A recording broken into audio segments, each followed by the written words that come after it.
Hi, இந்த வீடியோவில் fuels and combustion அப்படின்ற டாப்பிக்கில் இருந்து கலோரிஃபிக் வேல்யூ அப்புறம் ஜிசிவி அண்ட் என்சிவி இது ரெண்டும் என்ன அப்படின்றத பற்றி பார்ப்போம். கூடவே ஜிசிவி அண்ட் என்சிவியோட டிஃப்ரென்ஸ், அதோட சிக்னிஃபிகன்ஸ் எதுக்கு அந்த ரெண்டு டேர்ம்ஸ் இருக்குது அப்படின்றத பற்றியும் இந்த வீடியோவில் நம்ம பார்க்கலாம். ஸோ முதல்ல கலோரிஃபிக் வேல்யூ அப்படின்னா என்னென்னா, டெஃபினேஷன் படி the calorific value is the total energy released as heat when a substance undergoes complete combustion with oxygen. அதாவது ஒரு சப்ஸ்டன்ஸ், உதாரணத்துக்கு ஒரு ஃபியூவல் எடுத்துக்கிட்டோம் அப்படின்னு பார்த்தோன்னா, கோல் அப்படின்ற ஒரு ஃபியூவல் எடுத்துக்கிட்டோன்னா, அந்த கோலில் என்ன இருக்கும் அப்படின்னு பார்த்தோன்னா, கார்பன் இருக்கும், சல்ஃபர், மாய்ஸ்சர், ஆஷ், அந்த மாதிரி கோலோட கன்ஸ்டியூயன்ஸ் நிறையா இருக்கும். ஸோ அப்படி அந்த கோலுன்ற ஃபியூவல் ஆக்சிஜனோட கம்பஷன் ஆகும்போது வெளியே விடக்கூடிய ஹீட்டை தான் நம்ம குவான்டிஃபை பண்ணி கலோரிஃபிக் வேல்யூ அப்படின்னு சொல்கிறோம். ஸோ இப்போ நம்ம கோல் இருக்குது அப்படின்னா அது கம்பஷன் ஆகுதுன்னா என்ன அர்த்தம் அப்படின்னு பார்த்தோம்னா, அந்த கோலில் இருக்க கார்பன் ஆக்சிஜனோட கம்பஷன் ரியாக்ஷன் பார்ட்டிசிபேட் பண்ணி CO2 carbon di oxide produce பண்ணும்.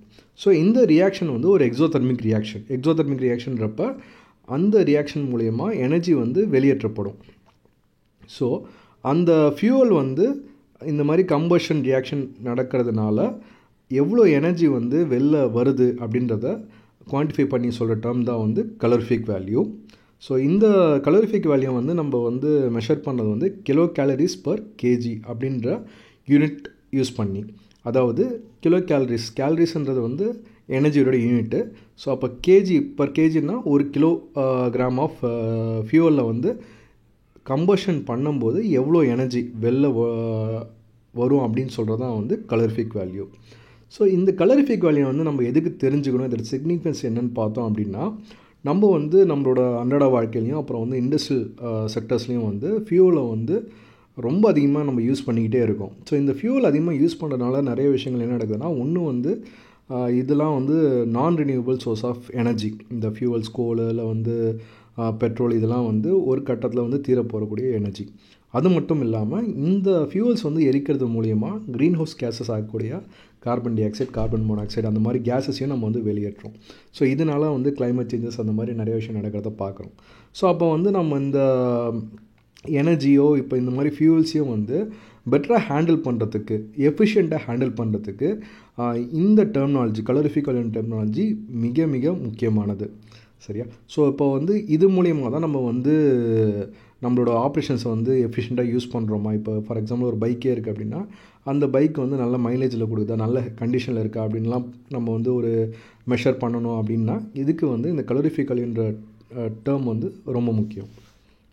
ஸோ அப்படி பார்க்கும்போது கோல் அப்படின்ட்டு தெரியும், நிலக்கரி. இதுவே பார்த்திங்கன்னா வெவ்வேறு இடத்துல நம்ம மைன் பண்ணக்கூடிய கோல் வெவ்வேறு கலோரிஃபிக் வேல்யூ இருக்கும். இது எதனால் அப்படின்னு பார்த்தோன்னா, அந்த கோலில் இருக்கக்கூடிய கார்பன் கண்டென்ட் எவ்வளோ இருக்குது, அப்புறம் மாய்ஸ்சர், ஆஷு, அப்புறம் அதில் இருக்க ஒலட்டைல் மெட்டல்ஸ், இந்த மாதிரி அந்த கோலில் என்ன இருக்குது, அது மைன் எவ்வளோ ஏஜ்டான மைனு, இந்த மாதிரி நிறைய ஃபேக்டர்ஸை பேஸ் பண்ணி இந்த கோலில் இருக்க கலோரிஃபிக் வேல்யூ மாறுபடும். ஸோ அப்படி பார்க்கும்போது நம்ம இந்தியாவில் கிடைக்கிற கோலுக்கு எல்லாமே பார்த்திங்கன்னா கலோரிஃபிக் வேல்யூ ரொம்ப கம்மி தான்.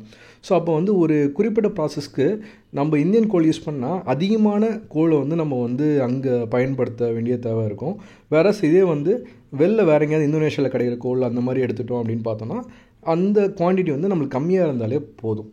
சரியா? ஸோ இது நாட் ஓன்லி எவ்வளோ எஃபிஷியன்ட்டு மட்டும் கிடையாது, ஒரு ஃபினான்ஷியல் ஆஸ்பெக்டில் கூட இந்த கோல் இந்த ஜிசிபி பேஸ் பண்ணி அந்த கோலோட ப்ரைஸ் எல்லாமே மாறும்.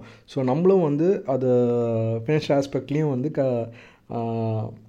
ஒரு நல்ல டிசிஷன் எடுக்கிறதுக்கு இந்த கலோரிஃபிக் வேல்யூ நம்ம தெரிஞ்சுக்கணும். சரியா? ஸோ கலோரிஃபிக் வேல்யூ அந்த டெஃபினேஷன் படி திரும்ப ஒரு தடவை பார்த்துருப்போம்.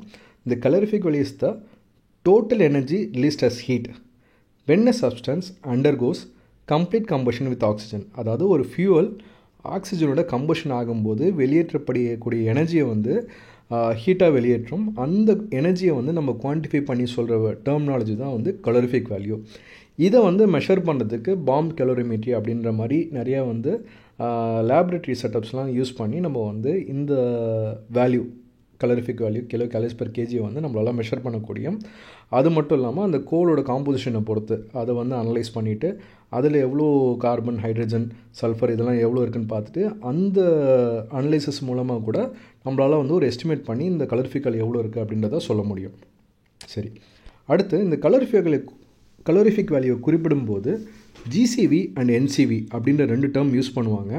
இது ரெண்டும் என்ன அப்படின்னு பார்த்தோன்னா ரெண்டுமே வந்து அந்த கலோரிஃபிக் வேல்யூ தான் குறிக்குது. அதாவது வந்து ஒரு சப்ஸ்டன்ஸ், ஒரு ஃபியூவல் வந்து எரிக்கப்படும் போது அதில் வந்து எவ்வளோ எனர்ஜி வெளியேற்றப்படுது அப்படின்றது தான் வந்து ரெண்டுமே குறிக்குது.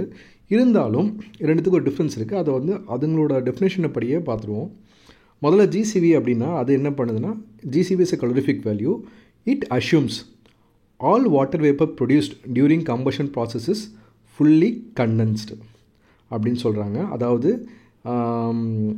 இப்போ நம்ம வந்து ஒரு ஃபியூவலை வந்து எரிக்கும்போது அதில் வந்து ஒரு மாய்ஸ்சர் இருக்கும். அந்த மாய்ஸ்சர் என்ன பண்ணும் அப்படின்னா, இந்த ஃபியூவல் எரிக்கிறதுனால வெளில வர எனர்ஜி இருக்கு இல்லையா, அந்த எனர்ஜியை வந்து அந்த மாய்ஸ்சர், அதாவது வாட்டர் வந்து எடுத்துக்கிட்டு அது லிக்விட் ஸ்டேட்லேருந்து வேப்பர் ஸ்டேட்டுக்கு போகும்.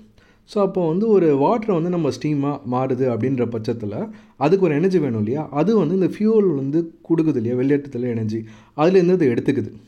ஸோ அப்படி எடுக்கும்போது என்ன ஆகுதுன்னு பார்த்தோன்னா, நம்ம ப்ராசஸ்க்கு வந்து கம்மியான எனர்ஜி தான் போய் சேருது. ஓகேவா? அதாவது ஃபியூவல் எரிக்கும்போது உதாரணத்துக்கு வந்து ஒரு 4000 கிலோ கேலரிஸ் வந்து வெளில வருது அப்படின்னு வச்சுப்போனால், அப்போ உள்ளே இருக்க மாய்ஸ்சர் வந்து ஒரு 300 கிலோ கேலரிஸ் வந்து அந்த மாய்ஸ்சர் எடுத்துக்கும். ஸோ அப்போ வந்து ஒரு 3500 கிலோ கேலரிஸ் தான் நம்ம ப்ராசஸ்க்கு வந்து ஆக்சுவலாக கிடைக்கிது. ஸோ இதுதான் வந்து இந்த 2 terminology, cross calorific value, net calorific value 2 சொல்லுது. ஸோ அப்போது ரெண்டுத்துலையும் டெஃபினேஷன் படி பார்த்திங்கன்னா அந்த வாட்டர் வேப்பரை தான் வந்து சொல்கிறாங்க. கிராஸ் கலோரிஃபிக் என்ன சொல்கிறாங்கன்னா, இந்த வாட்டர் வேப்பர் வந்து திரும்ப கண்டன்ஸ் ஆகிடுது. கண்டன்ஸ் ஆகும்போது ஸ்டீம்லேருந்து திரும்பவும் வந்து லிக்விட் வாட்டராக மாறுது. அப்போது வந்து அது எனர்ஜி ரிலீஸ் பண்ணுது அப்படின்னு சொல்கிறாங்க.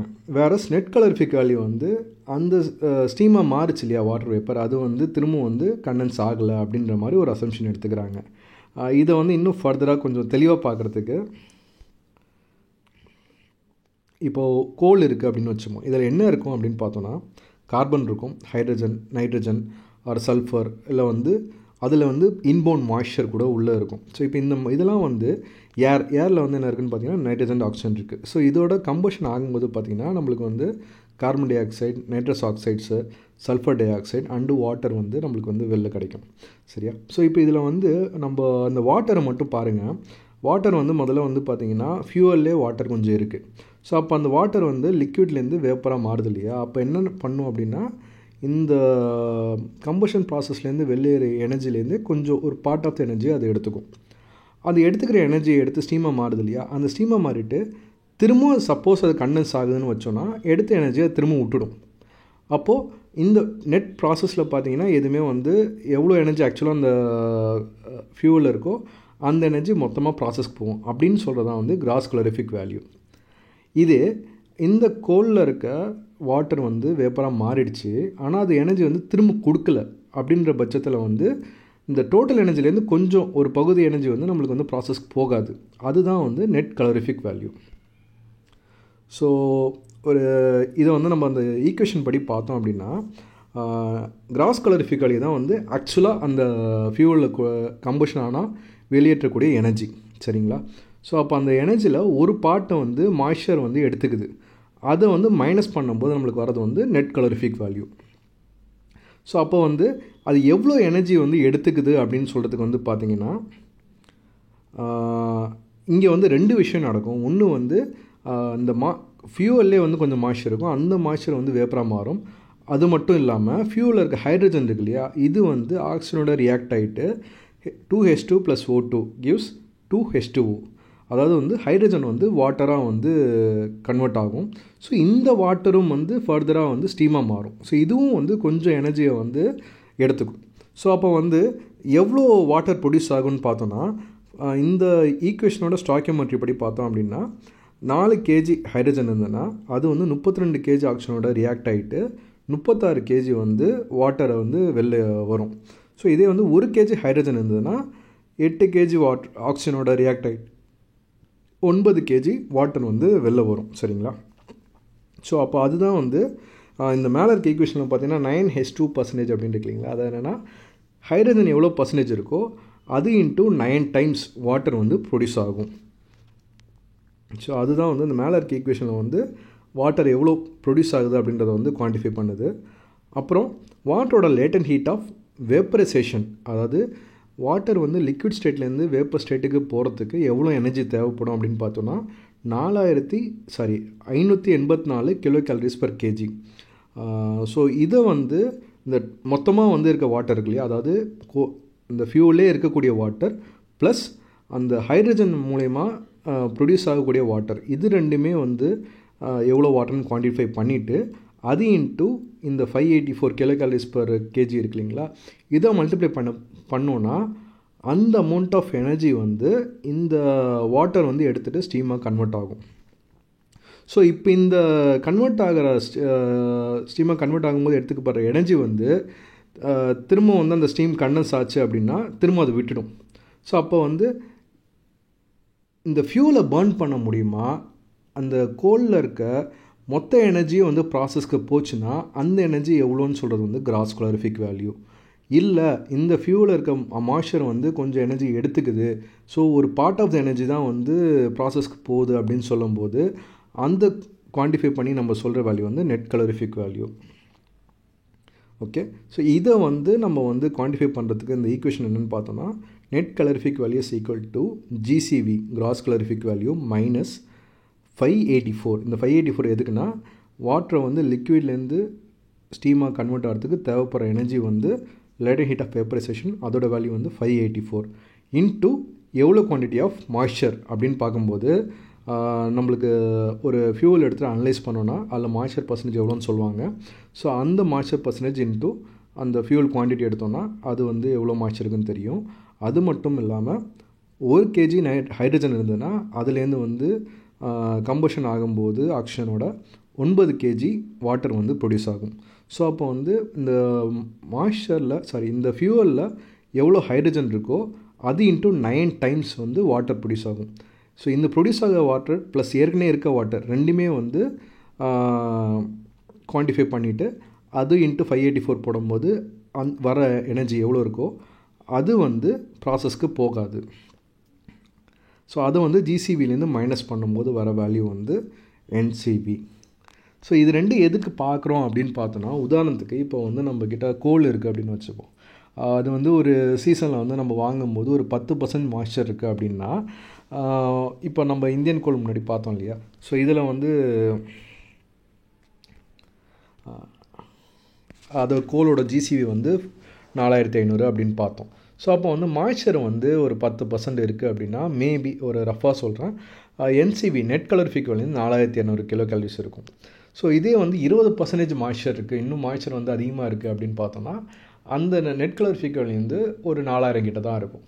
ஸோ அப்போ என்ன நடக்குது அப்படின்னு பார்த்தோன்னா மாய்ஸ்சர் அதிகமாக அந்த நம்ம ப்ராசஸ் கிடைக்கக்கூடிய எனர்ஜி 1 கிலோ ஃபியூல் எடுத்து பர்ன் பண்ணும்போது கிடைக்கக்கூடிய எனர்ஜி வந்து குறைஞ்சிக்கிட்டே வருது.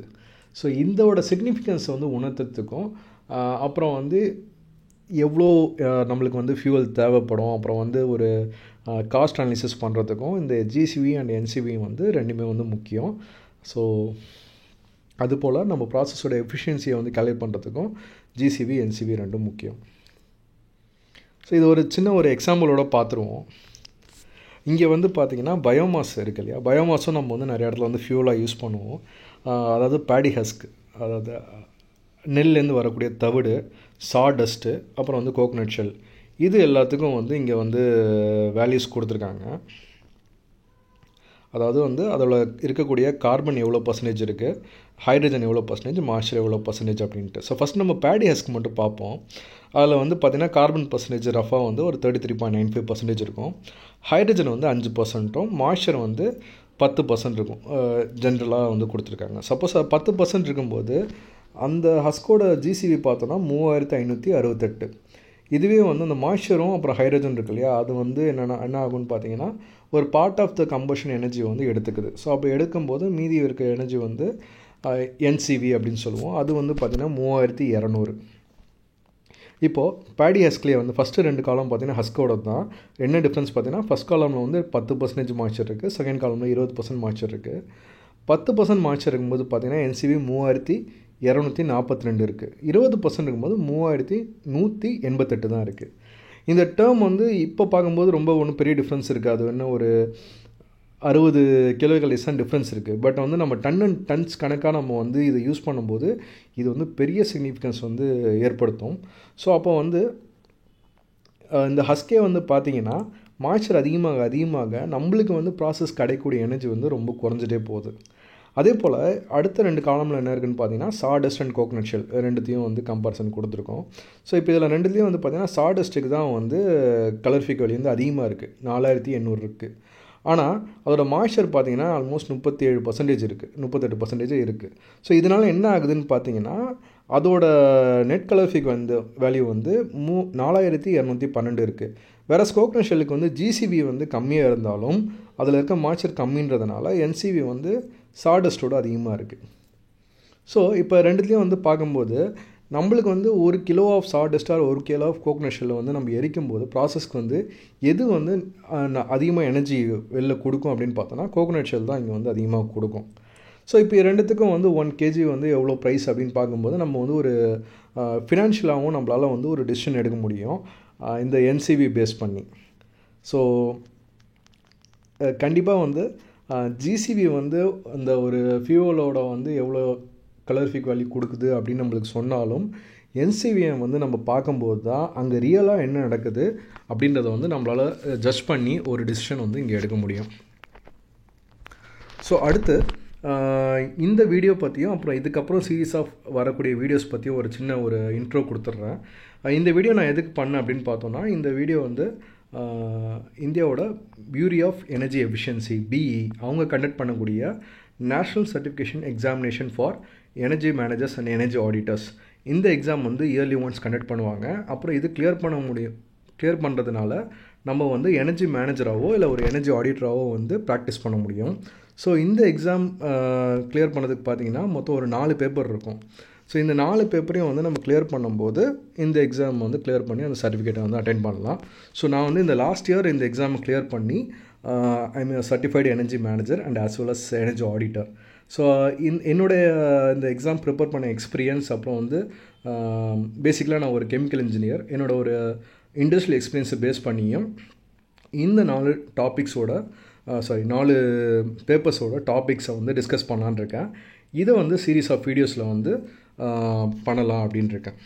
ஸோ இது வந்து இன்றைக்கி இந்த வீடியோ அப்லோட் பண்ணதுக்கு ஒரு ரீசன் என்னென்னா இன்னைக்கு December 14 இது இந்தியாவோட நேஷ்னல் எனர்ஜி கன்சர்வேஷன் டே. ஸோ இப்போ எல்லாருக்கும் தெரிஞ்சது தான் நம்ம வந்து இப்போ இருக்க டைம்ஸில் வந்து எனர்ஜி வந்து ஒரு பெரிய பேசு பொருளாக இருக்குது. அதாவது பார்த்தோன்னா கிளைமேட் சேஞ்சு இல்லை நிறைய விஷயங்கள் வந்து இந்த ஃபியூவலை வந்து நம்ம வந்து ரொம்ப அதிகமாக யூஸ் பண்ணிகிட்ருக்கோம். ஸோ இதெல்லாம் வந்து எப்படி எஃபிஷியண்ட்டாக யூஸ் பண்ணணும், எப்படி கன்சர்வ் பண்ணணும் அப்படின்றதுக்கு வந்து ஒரு டே எடுத்து நம்ம வந்து இதெல்லாம் வந்து ரிஃப்ளெக்ட் பண்ணுறதுக்காக வந்து December 14 வந்து ஃபிக்ஸ் பண்ணியிருக்காங்க. ஸோ இது வந்து நம்மளோட நேஷ்னல் எனர்ஜி கன்சர்வேஷன் டே. ஸோ இந்த டேயில் வந்து ஸ்டார்ட் பண்ணலான்னு இருக்கேன். ஸோ இது பேஸ் பண்ணிவிட்டு வீக்லி ஒரு 2 வீடியோவை தான் நான் அப்லோட் பண்ணலாம் இந்த மொத்தம் 4 பேப்பரையும் வந்து அந்த டாப்பிக்கை டிஸ்கஸ் பண்ணுறதுக்கு அப்படின்றத வந்து பிளான் பண்ணியிருக்கேன். ஸோ என்னோடய வீடியோஸ் வந்து பார்க்கணும் அப்படின்னா கெமிசென்ஸ் அந்த சேனல் வந்து நீங்கள் யூடியூப்பில் போய் செக் பண்ணி பார்க்கலாம். ஸோ இந்த வீடியோ வந்து உங்களுக்கு யூஸ்ஃபுல்லாக இருக்குன்னு தோணுச்சுன்னா சப்ஸ்கிரைப் பண்ணுங்கள். அடுத்த வீடியோஸ் வந்து நான் கன்டினியூஸாக நான் அப்லோட் பண்ணுறதுக்கு ரெடி பண்ணிகிட்ருக்கேன். ஸோ இதில் ஏதாவது ஃபீட்பேக் இருக்குது அப்படின்னாலும் அதையும் உங்கள் கமெண்ட்டில் வந்து சொல்லுங்கள். இல்லை வேறு ஏதாவது ஸ்பெசிஃபிக்காக ஏதாவது டவுட் இருக்குது அப்படின்னாலும் கமெண்ட்டில் வந்து கேளுங்கள். தேங்க்யூ. பை.